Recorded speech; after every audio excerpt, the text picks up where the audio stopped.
Hey, Royal Eagles. Here is the article for today's squad time. It was written before the time of the coronavirus, but still has a lot of helpful information about sleeping. Watch the clock and do the math. School should start later. It's official. When adolescents have trouble getting up on school days, they're not being lazy or rebellious. They're merely following their own internal clocks, or the natural rhythms that, among other things, determine when we sleep and wake. Research has proven that teens' internal clocks are different from those of other age groups. Teens typically have a hard time getting to sleep early in the evening, although they need at least 8 hours of sleep. Preteens need at least 9.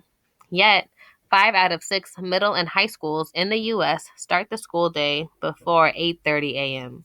Do the math, and you'll quickly see the reason that many middle and high school students are slouching down groggily in their seats instead of paying attention to what's being taught. Of course, it's hard to get good grades if you're nodding off all the time. And doing poorly at school is only one of the problems you're more likely to encounter if you're sleep deprived. Adolescents who are low on sleep are likely to be overweight, not get enough exercise, feel depressed, and engage in risk taking behaviors. The U.S. government's Centers for Disease Control, or CDC, has recently come out with strong language on the subject. Most U.S. middle and high schools start the school day too early, but despite the fact that the feds are fed up with early school start times, not all schools have leapt at the chance to start the school day later. There are several reasons for this. Many schools depend on transportation companies that are reluctant to change their schedules. Another concern is that if the school day ends later, students won't have time to participate in sports and other after school activities. Different start and end times to the school day also would require many parents to rearrange their work schedules. And many parents rely on their older children to take care of younger siblings after school. If the older kids are getting out of school later, other arrangements for childcare must be made.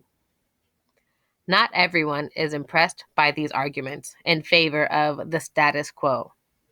Tara Ziporn Snyder, a medical writer and mother of three, has said the real obstacles are failure of imagination. In other words, we can figure out how to handle all of these problems if we are determined to do so.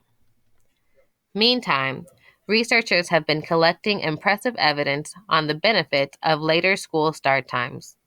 These include better attendance and improved test scores and grades in math, English, science, and social studies. Given all the scientific evidence that's piling up and the official stance of the U.S. government, it seems only a matter of time before schools across the nation will be starting the school day later. And Royal Eagles, now that we have, I wonder what you've noticed. Does it make a difference that we're starting the school day later, or are you still sleep deprived? Let's hear what you say. Have fun talking.